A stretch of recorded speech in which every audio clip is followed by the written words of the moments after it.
kitchen floor is cold today.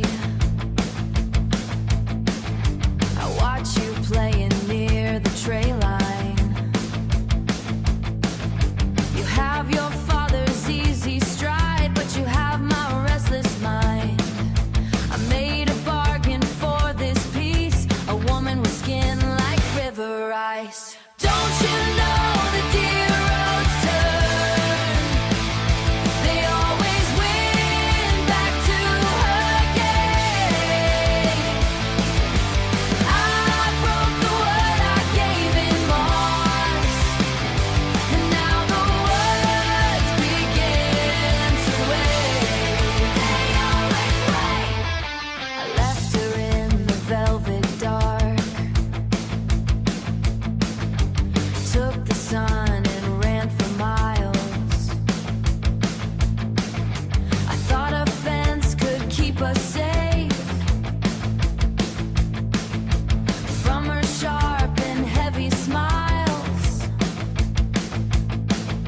I told her I would never leave, then I stole away like morning mist. Don't you know the dear roads turn?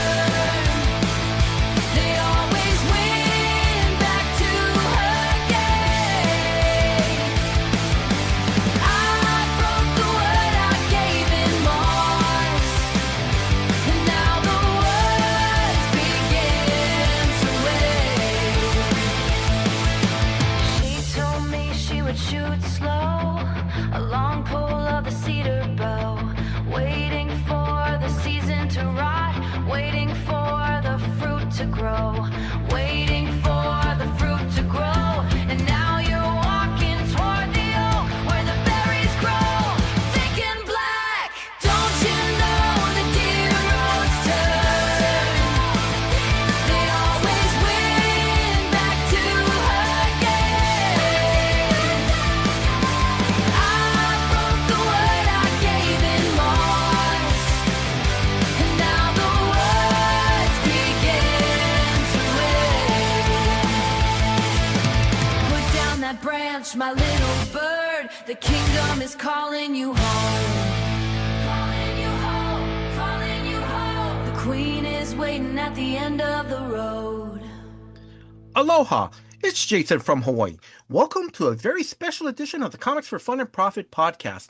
In this episode, I will be interviewing award-winning comic book creator Mel Gillman. Now, they are here to promote their Kickstarter, The Goblin Throne from Iron Circus. Now, Mel, you know what? I forgot to ask, of all the things that we talked about before setting up the interview, I forgot to ask, when does the campaign end and when is it going to end? Because I think so I'll let you, yeah. Yeah.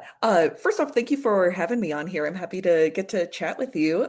So the Kickstarter is going to be running for the month of June. We're overlapping it with Pride Month this year, so I believe it's going to start off on June 1st and it's going to end on June 30th. So you've got the month of June to go check it out. That is really great. That's now that's great. That is so awesome. So, um, you know, Mel, I'm sorry, let me just throw this out here because I just want to welcome you to the Comics for Fun and Profit podcast. Thank you very much. How are you doing today? I'm good. I'm calling in from San Francisco, and it's a lovely early summer day here on the West Coast. And yeah, excited to get to talk about this book that I'm really, really happy to finally be putting out there for people to read. Been working on this for a long time. Okay, all right, that is so cool. I'm gonna say, you know, you know, I also want to say thank you to you for giving me an opportunity to interview you. Now, listeners, and I told Mel in the beginning, before we started the interview, that, Mel, if I get your pronouns wrong, please feel free to correct me, please. And like I said, I don't, I don't mean any disrespect or anything. And listeners will know when I start going off script,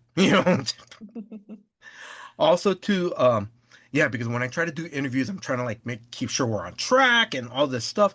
And also, too, I'm gonna be very honest with you too. It's like sometimes I stumble and mispronounce last names as well too.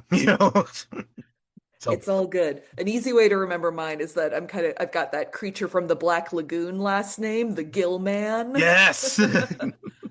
All right. So listeners and Mel, please jump in. Feel free to correct me. Feel free to add anything. So don't worry about stopping me and go, hey, can I tell you what this graphic novel is about? Or hey, yes, I was a teacher, but now I'm doing this, and that's fine. So listeners, so Mel's background, they are a teacher. They have taught at the California College of Arts and the Rocky Mountain College of Art and Design. Um, they have worked on Smithbitten? That one's a hard one to pronounce. That one's not on you. Okay, no, but that okay. So that's the graphic novel that was part of the master thesis at the Center for Cartoon Studies. Do you want to add anything to that, or what's the story about, or? Sure. I have done a lot of like lesbian monster romance stories Mhm, in my time, and that was arguably my first one. That was a very short, like 100-page graphic novel that mhm. I drew as part of my master's thesis at the Center for Cartoon Studies, and it is a swing dancing New Orleans vampire lesbian romance. I will admit that, that's a book that I made when I had never drawn a graphic novel before. I'd never really written anything long form. It's not a great book, to be honest. It's, most people's first book is not a very great book, but I learned a whole lot while I was drawing it and was able to take those lessons and repurpose them in the next book that I worked on, which was actually As the Crow Flies. So Mhm. having, at least one graphic novel under my belt before I tackled something even bigger and more ambitious, made that second book a lot better at the very least. That's very good. Now, that second book, as you mentioned, As the Crows Fly, that was a web comic that won a couple of awards, the Stonewall Book Award honor, and a gold medal from the Society of Illustrators, and also it was nominated for an Eisner. Is that Mhm. correct? That's correct. And then I'm going to say do you want to add what the story was briefly, what the story is about for Sure. As the Crows So Fly? As the Crow Flies is a middle grade to YA graphic novel, and it's about queer and trans teenagers who kind of get stuck in the middle of a Christian youth backpacking camp in the mountains. Hmm. And it's pulling slightly from some of my own experiences Hmm. that I had as a kid. I was definitely raised in a very conservative Christian Hmm. environment, Yes. got sent off to like Christian youth backpacking camp in the Rocky Mountains Hmm. most summers, and was a like very closeted and very confused queer kid at the time. So I'm pulling from some of my memories, but that story really is fictional. It also dives into a lot of experiences and things that did not happen to me as Okay. a youngster. But it's set in a environment and a culture that I knew very well from firsthand experience. And that, yeah, that book, like you were saying, started off as a webcomic. Hmm. It was also weirdly a part of my graduate thesis at the Center for Cartoon Studies. I was one of those obnoxious, like, A students who was like, I'm gonna turn in like two books for my thesis. So I started that one while I was still living in Vermont as a grad student, and this would have been around 2012 when I started that webcomic, and that was a time period where, it was kind of a different time for queer and trans literature in general, Yes. especially in comics. It was very Hmm. difficult to find many queer or trans stories Hmm. if you Yes. walked into a bookstore or a library and went to the graphic novels section. But with webcomics, it was like, hell, you just draw the pages and put them up online and, Hmm. screw the publishers. If they don't want Yeah. to touch your like queer storytelling, then like that's their loss because you can still put your book out there and draw the story that you want to draw Hmm. and build your own audience on your own. And that felt really exciting and empowering to me as a young creator. And thankfully, I was lucky enough that after I had drawn a bunch of those pages, Iron Circus Yes. stepped in and saw the value of the book and said like, hey, let's do a print edition of this. So that book did end up going on to be published with Iron Circus and then won a bunch of Mhm. awards like you mentioned.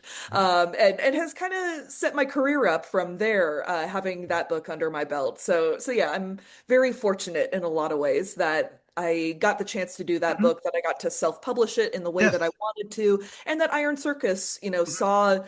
saw what that book could be in the print graphic novel market too, and took a chance on it.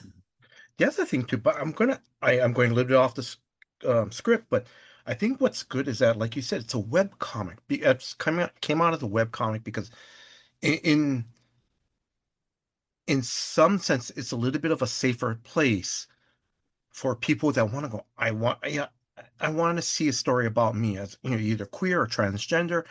It's a safe place to go. And I think that that's very good that that As the Crow Flies started off as a web comic, because like you said, from there your audience grew from there. That's Mhm. that's very good, and it's really nice that it also, when it finally got published, it won some awards. That's very good. Yes. Yeah, definitely. Um.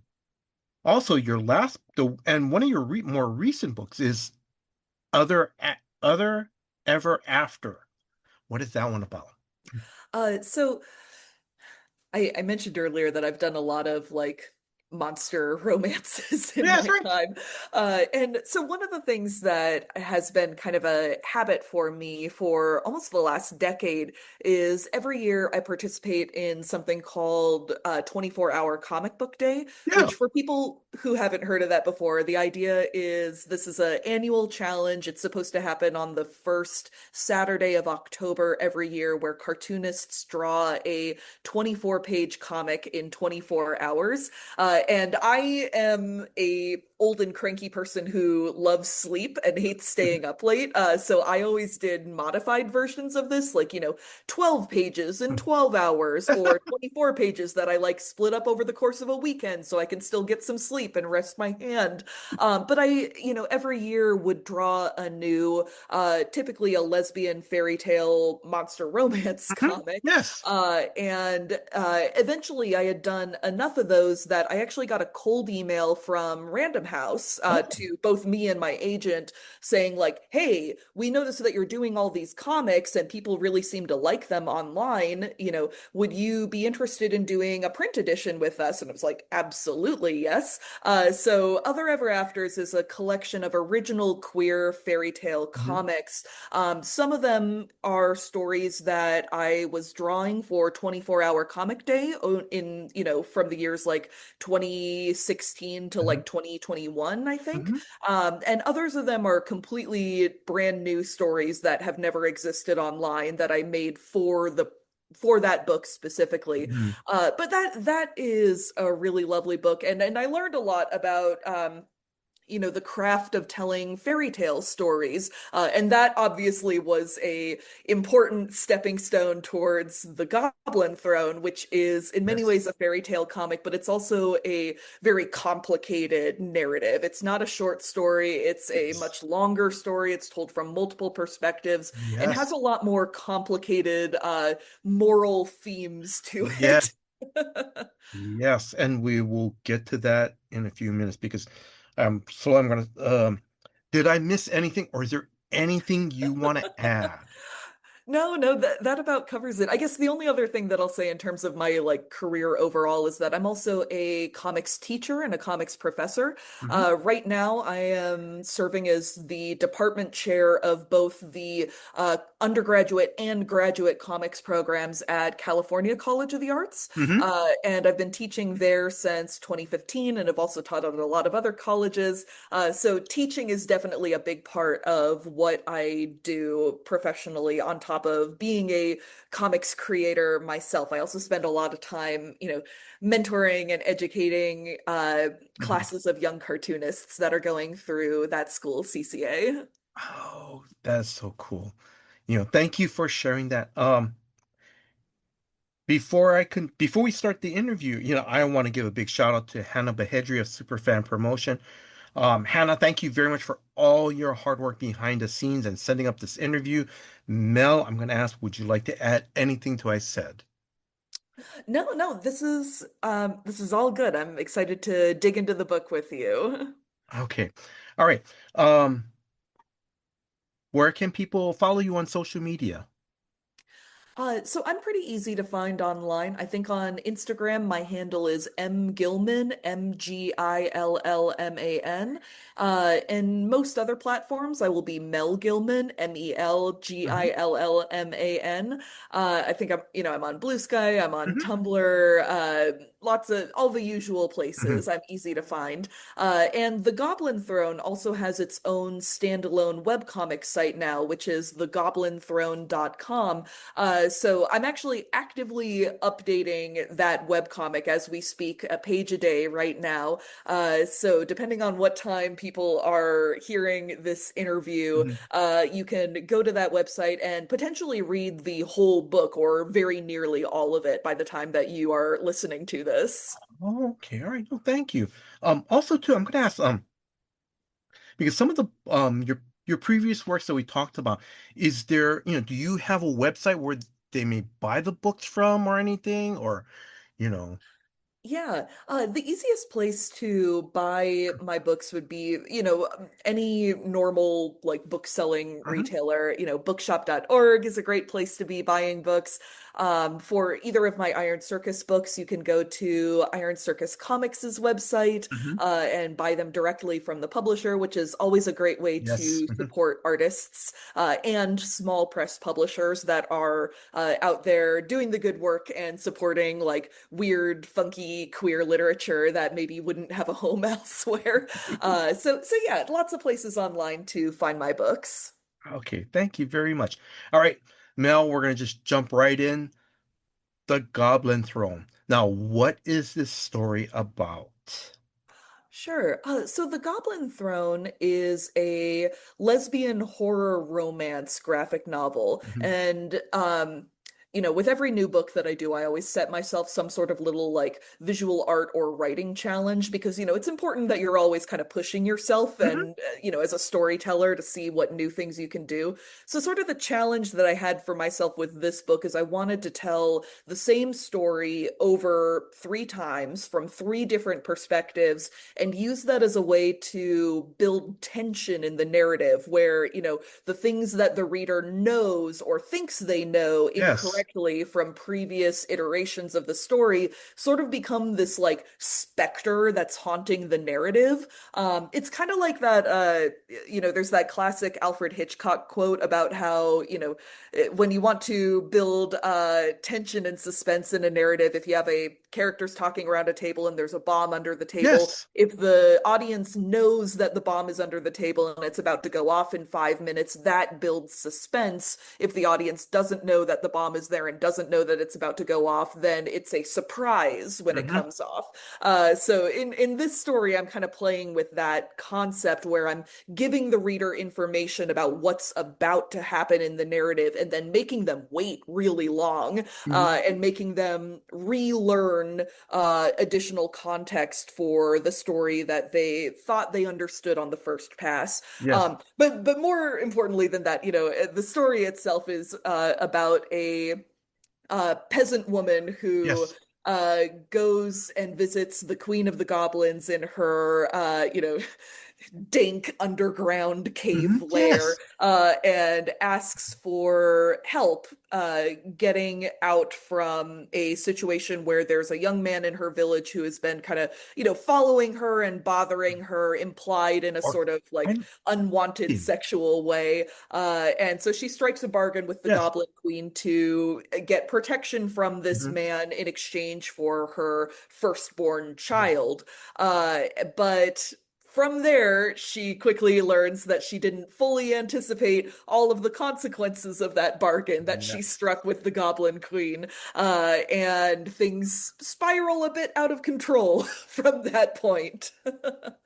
Because it's very good. But like I said, I want to get through some questions before we start talking a little bit more in detail. So, um, how did you come up with this story? Because already you talked about, you've worked on lesbian fairy tales, like, but like, yeah, how did you come up, with the story? What were some of the inspirations? Yeah. So I've been kind of tinkering with this story for years and years and years. I Mhm. actually have a lot of like older versions of this story where I was kind of trying to like work out the kinks in the narrative and wasn't quite getting there.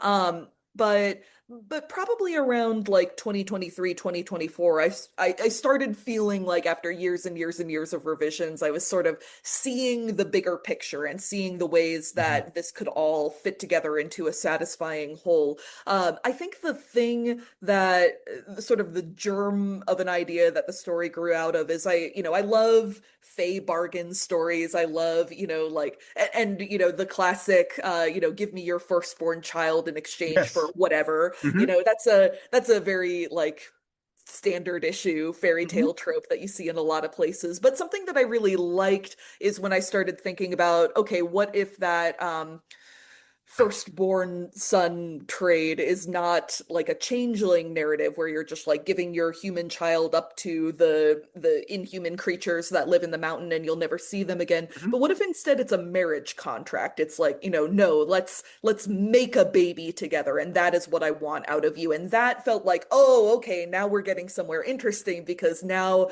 this is a romance and this is also a story about like craving a wife and Hmm. craving marriage and also having a inhuman monster character who I think you know Hmm. in thinking broadly about like, middle-aged romance stories and thinking about, how sometimes there's this temptation to look at a new relationship and say like, okay, I'm ready. I've done the personal growth. I'm ready for change. I'm ready to be a better person and a better partner to Hmm. someone. And this new relationship in front of me is where I'm going to prove it, where I'm going to prove that I'm a better Hmm. person. I've done the work. Yeah. I'm past my damage. It's a Hmm. clean slate for me for here on out. Hmm. And that's sort of the alluring part of like new relationships in Hmm. some ways. And I wanted to play with that concept in particular, that, tension between the person that you want to be in a Hmm. relationship and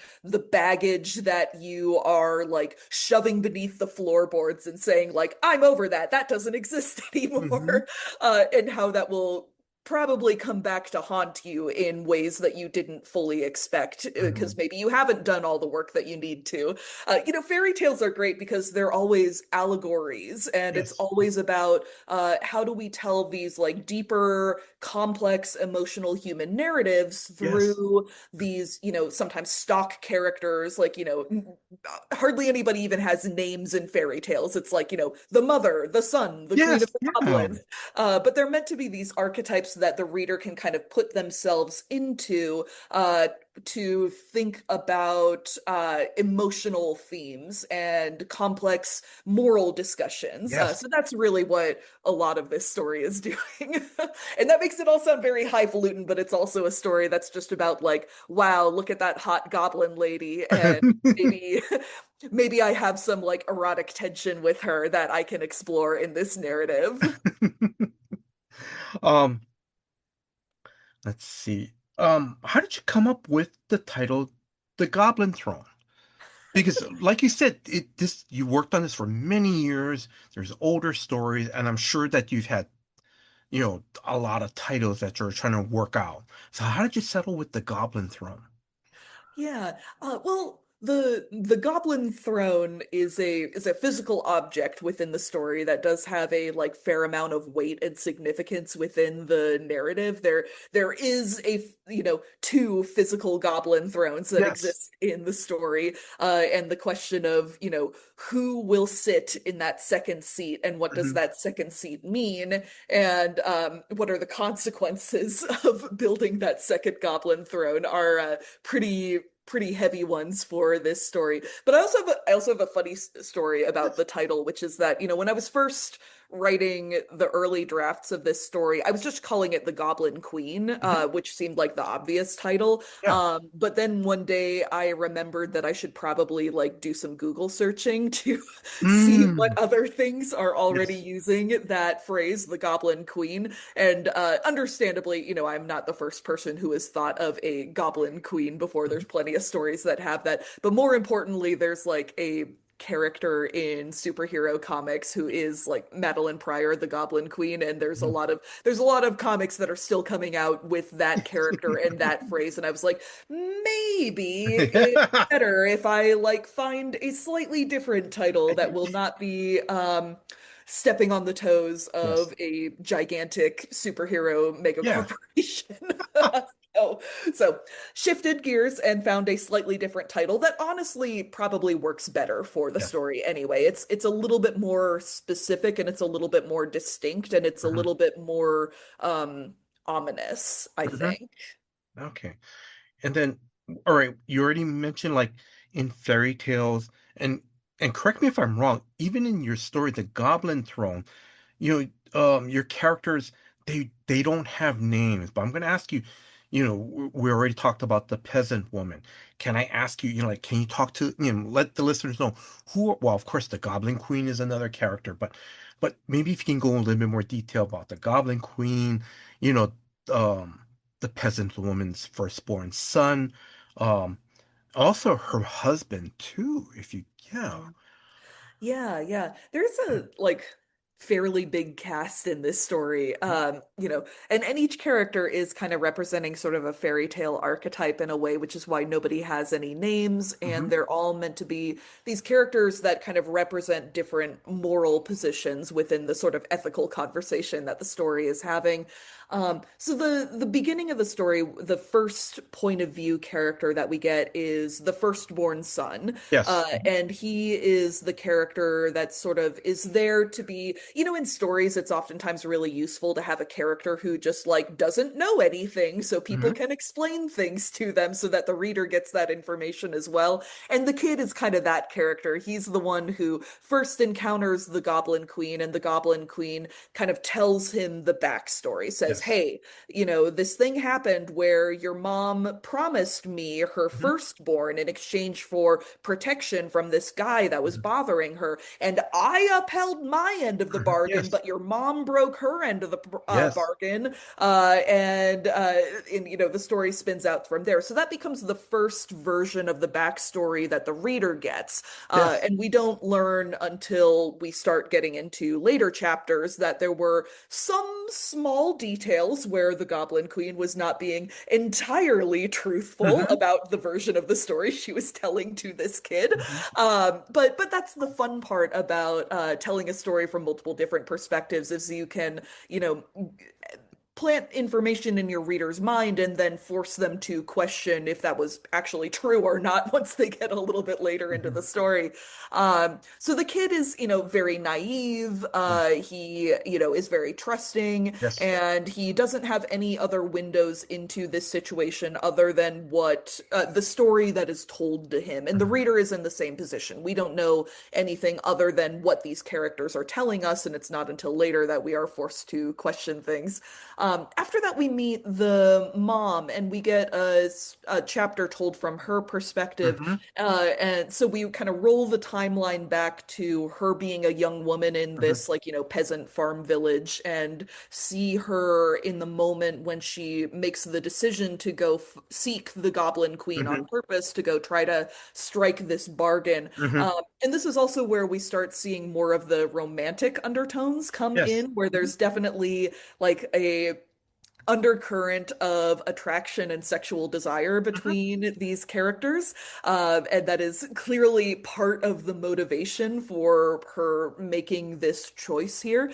When I was writing her, sometimes I have like little key phrases that sort of stick in my mind as a storyteller to help me kind of act in a theatrical way through different characters. And one of my like key phrases for mom in that second chapter is horny is driving the bus. Like she is making poor choices that are driven Yes. partly by attraction and sexual desire, Hmm. and she's gonna and she's going to make mistakes that she's going to have to live with the consequences of Yes. for really the rest of her life following this.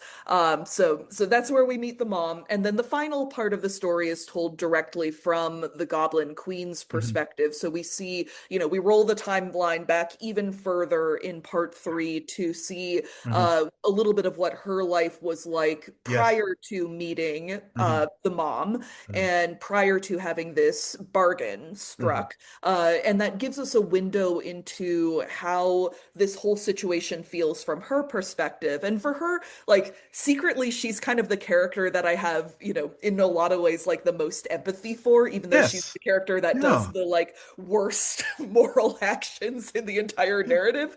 But we see her, like, kind of the source of the craven loneliness that she has as a Yes. character, and we get the sense of what it means to her to have this, like, beautiful warm young woman, Hmm. like, very boldly walk up to her and be like, hey, let's do this. Hmm. Let's Yeah. strike a bargain here. How that feels like an opportunity for her, and an opportunity for, kind of rewriting her own vision of herself into a better person, a wife, a loving Yes. spouse, a Hmm. parent. It's sort of this door opening for her into a better and different life that she really wants. And having that particular rug pulled out from under her is one of the big instigating factors that leads to a lot of the drama in this story when things inevitably fall apart. But Hmm. yeah, she's a character that as a storyteller, I have a lot of empathy for, despite her being Hmm. the monster and the Hmm. most violent character in the entire narrative. I have you already saw my question about this, but like, because I was kind of thinking like the Goblin Queen, because how you present the Goblin Queen, and it's not going to be any spoilers. Hopefully, I'm not, if I'm supposed to tell me now, we'll stop. But really, the Goblin Queen, when we first see her, it's, she looks like, a, a little bit demonic because she has these horns. She's got one eye, look like it was ripped out, or she's like, she's been in through battles. Yeah. She doesn't, she does, she looks, um, a little horrifying. But I'm just trying to figure. I wanted to just ask um, was there a reason why you wanted to keep her in her true form instead of how, like, how fairy tale, and you can correct me if I'm wrong, like some fairy tales where, it's usually they'll conjure up this illusion and to a little bit more entice their victims. You know, yeah, so like was there a reason why to keep her in her true form? Yeah, yeah. So um I think that this is kind of a hallmark of sort of the erotic subtext that sometimes distinguishes queer storytelling from heterosexual Okay. storytelling, Hmm. is that queer desire oftentimes looks very different from heterosexual desire. And and this is something that a lot of queer people are actually very proud of, that we don't always have the same standards of, like, what is conventional beauty and what is attractive and what is alluring that other people might have. And that's something that I wanted to play with this story. The Goblin Queen, her character design is really rough. Yes. She's got scars, she's got Yes. wounds, she's asymmetrical in a lot of ways. She has these, like, scraggly little hairs coming out of her head. That's right. Yeah. And these are meant to be, in some ways kind of off-putting character details. She's not a conventionally attractive character by any Hmm. means. But she also has, I think, kind of a regalness about her, and there's sort of a sense of lived history Hmm. in her character design. We see her stitched up eye, and we want Hmm. to know what the story is behind that. And we do eventually learn in Okay. part three what that story is. But there's questions about her character, and there's mystery and intrigue that's kind of baked into her character design. Yes. And I think even the character of the mother, she's beautiful. She's, Yes. like a lovely young woman. Hmm. And she's kind of designed on purpose to be sort of the platonic ideal of everything that the Goblin Queen character would be craving, like, Hmm. softness and warmth and Hmm. femininity and light. Hmm. Like all of these things are kind of baked into her character design. But she's also not a like conventionally attractive character in a like heterosexual way, I would say. But that's one of the beautiful things about queer literature, I think, is you get this chance to dive into different types of bodies and different types of characters and Yes. to Hmm. explore eroticism through them. In this story too, we also see the mother age a lot, Yes. and Right. that's still, that never diminishes the attraction factor that the Goblin Queen has for her. She is just as beautiful and alluring as a Hmm. like much older woman as she is when she's, in her, whatever young Hmm. mid 20s and is stumbling into the cave for the very first time. So also getting to play with that, seeing the beauty in aging, seeing the beauty in mature characters Hmm. was something that I definitely wanted to bring into this story. Mel, thank you very much for explaining that. Thank you very much. Yes, just thank you. Um, because I just want to mention for some, because like you said, when the readers, are going to see the Goblin Queen, it's like, oh, but for me, I love the Goblin Queen because, you know, like you said, she's got this regalness, she's got this history. The other thing I love about her you know, is that even though she's not beautiful, she's battle worn and everything, she's still seductive, even to Mhm. the firstborn son. And Yeah. and the other thing too, what I also love about her too is it's it's not a clear cut, I'm evil. It's because you can't because for some I can empathize with her when she's talking telling the young boy, your mom broke her promise to me. And it's almost like, yeah, please, you start feeling a little empathetic. And Hmm. that's what I love about the Goblin Queen, you know. Yeah. Yeah, I spent a lot of time thinking about how the Goblin Queen would probably have a very different sort of like ethical code that Hmm. she operates by compared to the human characters in this Hmm. book. And some of that is about longevity. It's implied in the story that goblins are very long-lived Hmm. compared to humans. So when you are, I kind of imagined her feeling about human death kind of in the way that like we as people might feel about like insect deaths or Hmm. something. It's like this is just a thing that happens, it's a part of life. They weren't going to live that long anyways. It feels different in some ways when you consider yourself a different sort of creature from the beings that you're interacting with. And I imagine that difference in moral code influences the decisions that she makes and what she considers to be a like good or a bad act. So things like vows and promises are very, very important to her, and Yes. having someone go back on their word that they've given you when you've upheld your end of a bargain that you've Hmm. struck in, the best way that you were able to, that is big and meaningful for her, the Hmm. Goblin Queen. But for the human characters, they're living in a very different universe Yes. where, the some of the things that the Goblin Queen is doing cannot be brushed off lightly Yeah. and do have very, very important moral Mhm. consequences for these characters. Um, you know, we touched briefly on the character of the father, and I haven't gotten to talk about him Mhm. too much, but this is kind of his role in the story too, is he's sort of the person who represents the grief that's caused by the Goblin Queen's actions and by the consequences of this bargain that Mhm. the mother struck without like fully thinking through what Mhm. she was asking for.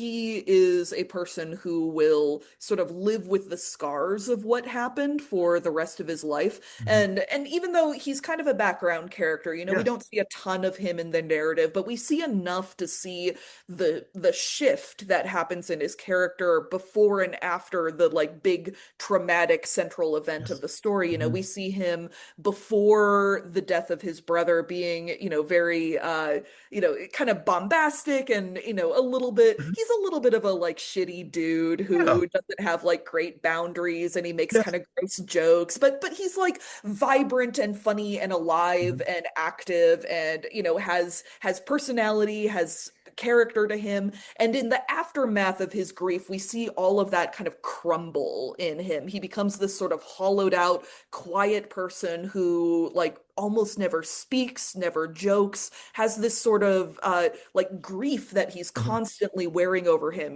This it really changed and altered his entire personality, what Yes. happens in this story. And that was kind of a way for me as an author to make the consequences of the moral wrong thing that Mhm. happened feel Yes. really real. We see it crater people's lives, and Mhm. it's not something that can be brushed off Right. lightly.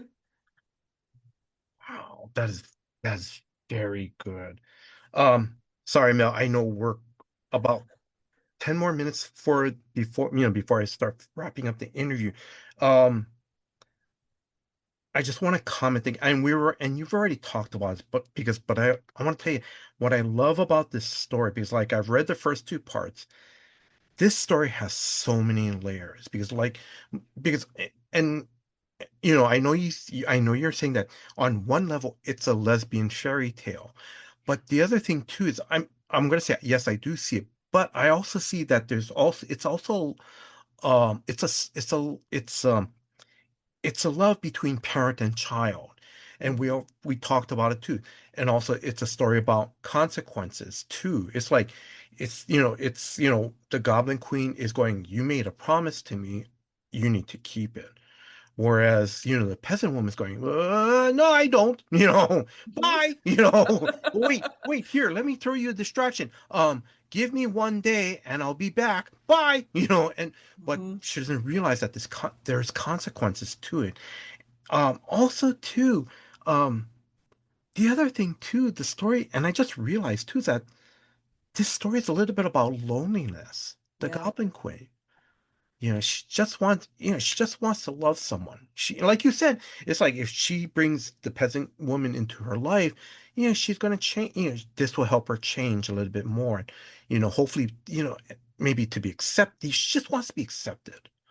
Yeah. That's the thing that's why I love, that's why, that's what I love about this story. It's on so many levels, you know. Yeah, definitely. And I think, the Goblin Queen, I think, is a character that I had a lot of like I wrote a lot of personal feelings into sort of especially um Mhm.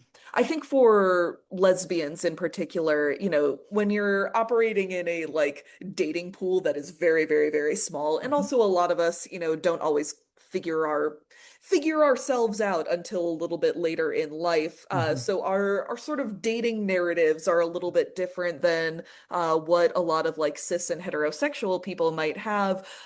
So you end up with a lot of stories of like lesbians who are, kind of trying to figure out those early dating experiences Mhm. in like middle age, and are trying and are also trying to like navigate through loneliness Yes. and yeah, this is something that I see a lot of, in queer communities, especially in like women loving women Mhm. communities. And it's something that I definitely wanted to pull into this story. And it's never like made explicit. It's never something that I want to like bonk the reader Yeah, over the no, head yes, with. yeah.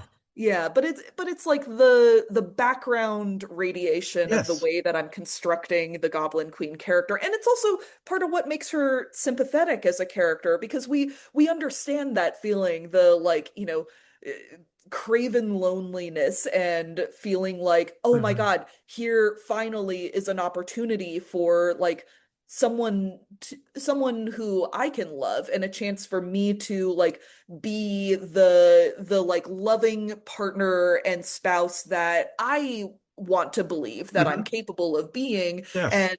and I'm ready to go. Like I'm Yeah, ready to run yes, for yeah. it. Like let's get married tomorrow, babe. Yeah. Um and, but so it's understandable and we get this like really nice sense of sort of the depth and complexity of her psychology. And that's one of the beautiful things about fairy tales too, since we're always operating at the level of allegory, there's, many different layers of meaning that we can read into this Mhm. because the story is deliberately leaving a lot of room for that. Mhm. So yeah, that was definitely a fun part of this story to play with. And the mom is very different because she's like, she's a human, she's got a Yes, community around her, she's that's got true. she's got sexual attention from like all sorts of people. So like Yes. loneliness is not the problem for her. It's more like craving sexual satisfaction from Hmm. a place where you shouldn't be going to look for sexual satisfaction, and what the consequences of that are going to be. And that disconnect between the two characters causes a lot of conflict in this story. No, but no, again, thank you very much for sharing that. Thank you very much. We got about 4 minutes left. I want to slowly start wrapping things up because, like I said, as much as I can, I don't want to take up too much of your time. Um, uh, the next question I want to ask is, the apple, because there's scenes of apples. What does that represent? Is there a certain meaning in this story?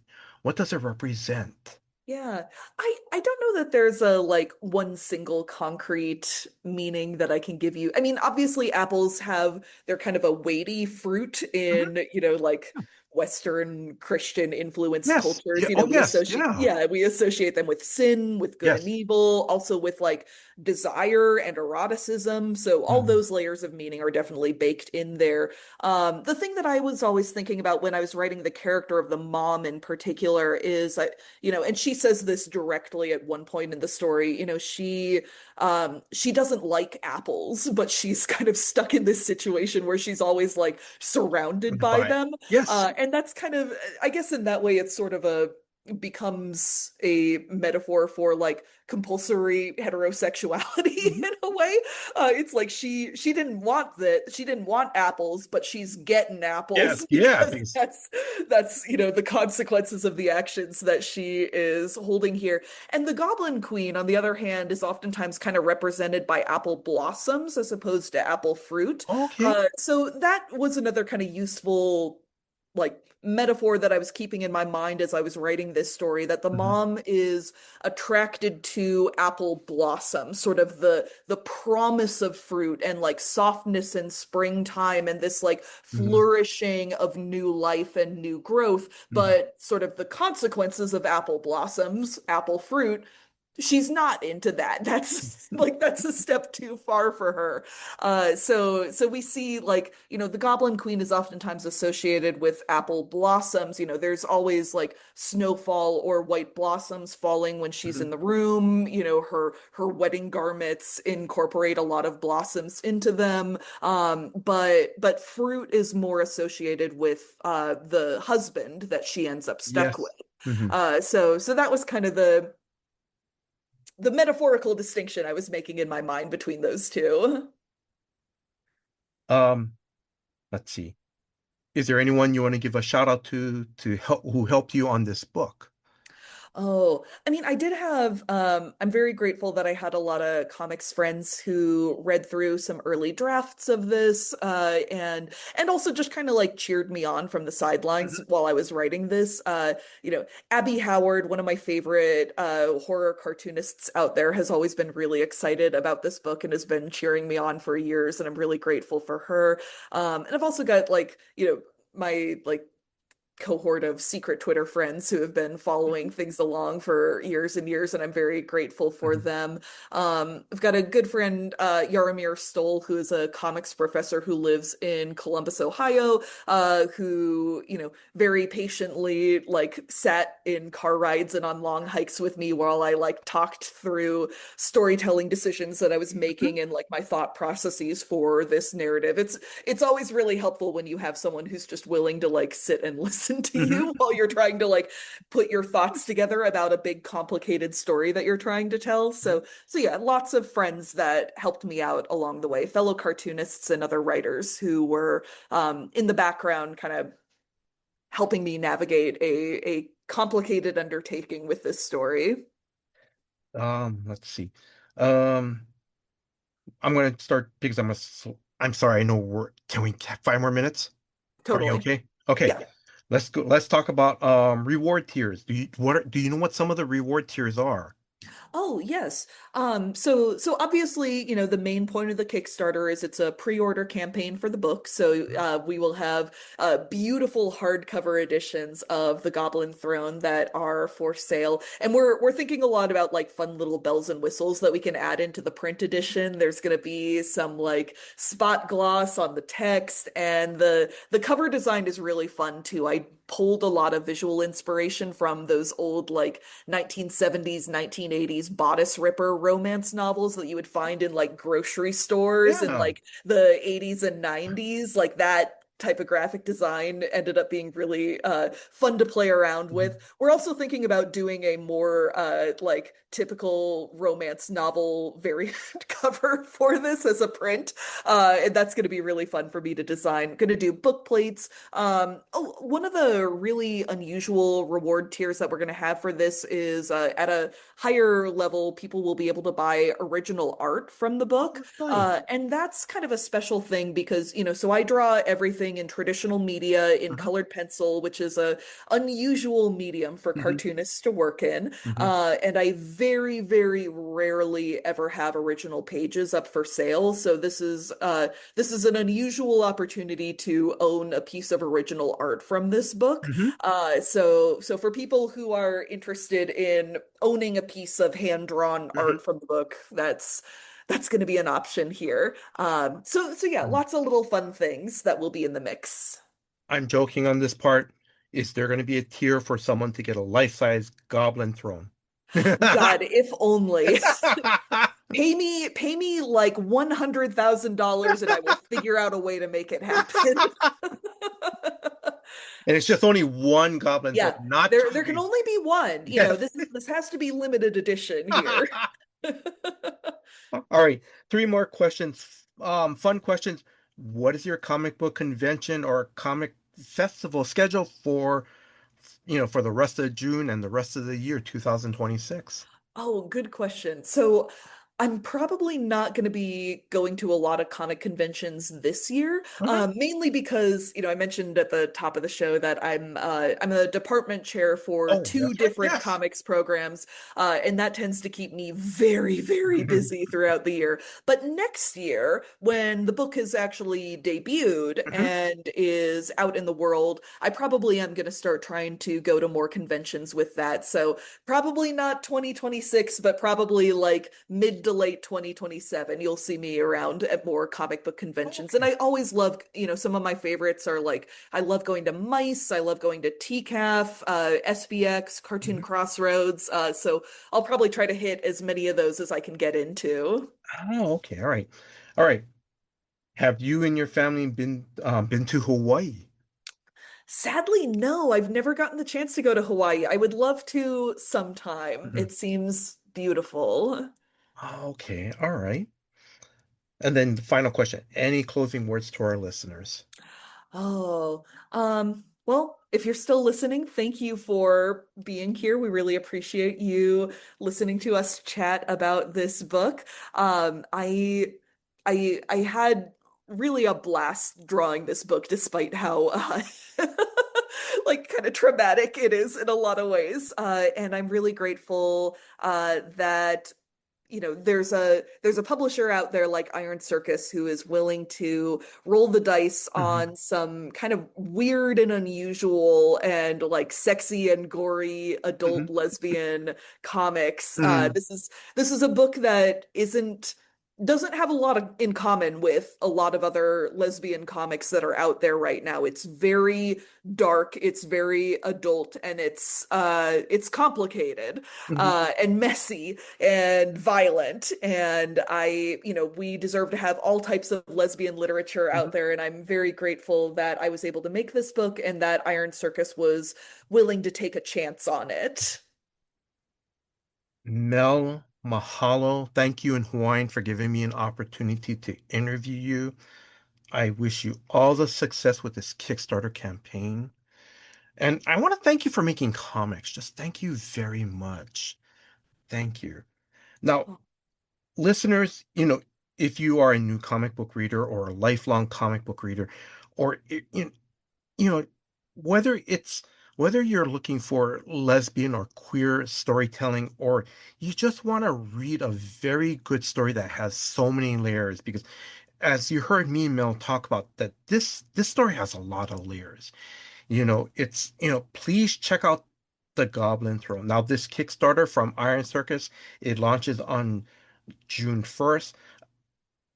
Again, Mel has written a great story that has so many layers. As you know, it, you know, it's it's about deeper human, complicated relationships. Not just between people, but within ourselves too. It's very good. It is very good. Um, yeah. Um, I don't know what else to say, Mel. Like I said, because when I rest, I have to, and I'm sorry, I'm trying not to take too much of your time, but when I first read the first two parts, you know, like I said, you know, on one layer, it's a lesbian fairy tale, but there's other dimensions, there's other layers, and that's what makes it a great story. And like you said, it's complicated, and I think that's what I love about this story. It's very good. It's very complicated because you're trying to figure out what's going on, and what's the because also wanted to know what the Goblin Queen's backstory is. But so sorry, let me get back on track. So you know,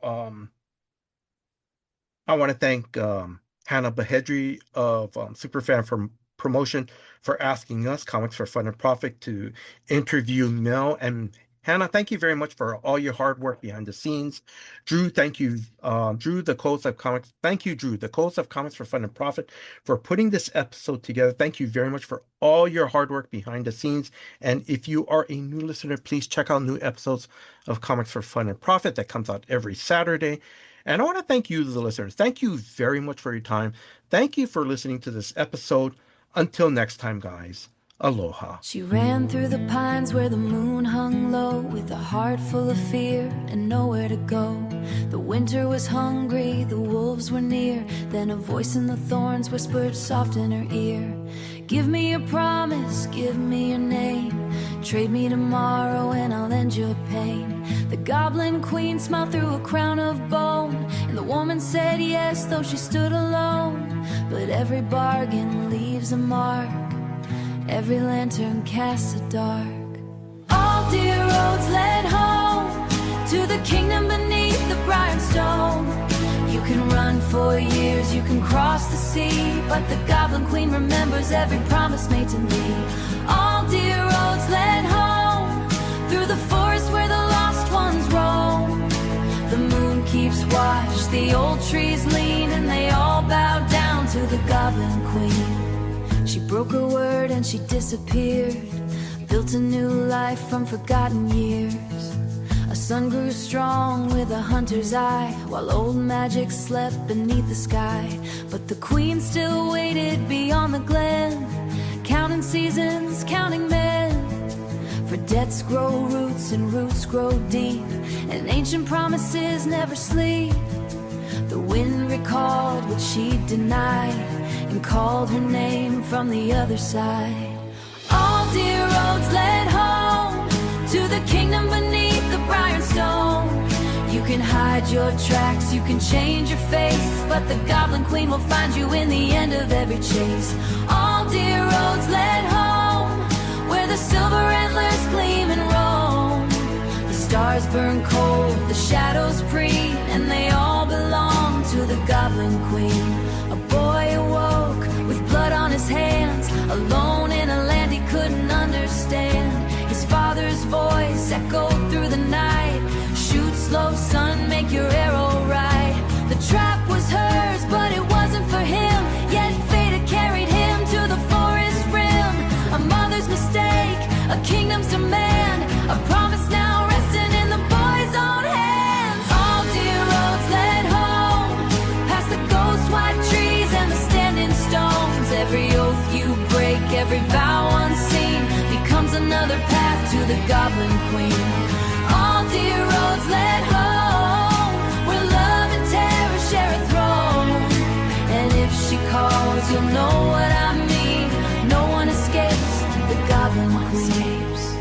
Beware the bargains made in fear.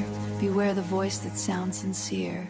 For every road through wood and green, to the Goblin Queen.